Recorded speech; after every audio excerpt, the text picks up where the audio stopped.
Welcome to Bloodstained Stories, where we dive deep into the dark and gripping world of true crime. I'm your host, Joseph, and today we're exploring the tragic and dramatic case of Betty Broderick.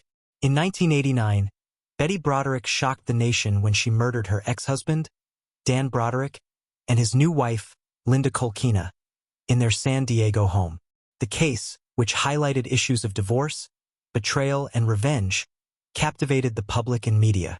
Join me as we unravel the story of Betty's tumultuous marriage, the bitter divorce proceedings, and the events that led to her committing these brutal crimes. Are you ready to journey into the heart of true crime? Let's get started. In the affluent community of La Jolla, California, a tragic story of love, betrayal, and revenge unfolded in the late 1980s, capturing the attention of the nation. Elizabeth and Betty Broderick's dramatic fall from a devoted wife and mother to a convicted murderer remains one of the most compelling true crime cases. The murder of her ex-husband, Dan Broderick, and his new wife, Linda Kolkena Broderick, in their bed on the morning of November 5, 1989, exposed the dark underbelly of divorce, infidelity, and emotional breakdown. Betty and Dan Broderick seemed to have the perfect life. Married in 1969, they had 4 children and built a life of privilege and success. Dan, a charismatic and ambitious lawyer, worked his way up to becoming a highly successful medical malpractice attorney.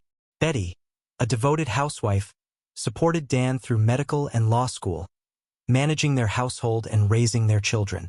Despite their outwardly idyllic life, the Brodericks' marriage was marred by underlying tensions. By the early 1980s, the strain of Dan's demanding career and the couple's growing apart became evident. In 1983, Dan hired a 21-year-old former flight attendant, Linda Kolkena, as his legal assistant. Betty soon suspected an affair, which Dan initially denied. The affair was eventually confirmed, and Dan filed for divorce in 1985, leading to a bitter and protracted legal battle that lasted 4 years. In the early hours of November 5, 1989, Betty Broderick entered the home of Dan and Linda Broderick using a key she had stolen from her daughter. Armed with a .38 caliber revolver, she crept into their bedroom and shot them both as they slept. Dan was killed almost instantly, while Linda was fatally wounded but managed to utter, "Call the police," before dying. Betty immediately called her daughter, confessing to the murders.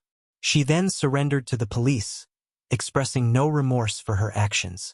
The gruesome nature of the crime and Betty's apparent lack of remorse shocked the public and media. Betty Broderick's trial began in October 1990 and was a media sensation, drawing extensive coverage and public interest. The prosecution, led by Deputy District Attorney Carrie Wells, portrayed Betty as a vengeful and manipulative woman who had meticulously planned and executed the murders out of spite and jealousy.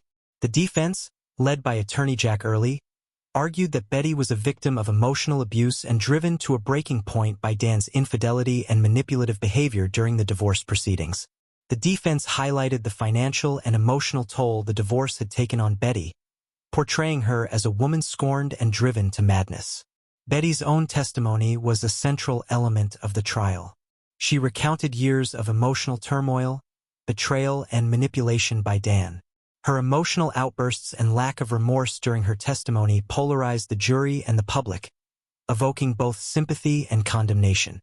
The first trial ended in a hung jury, with 2 jurors holding out for manslaughter due to a belief that Betty had acted in a state of temporary insanity.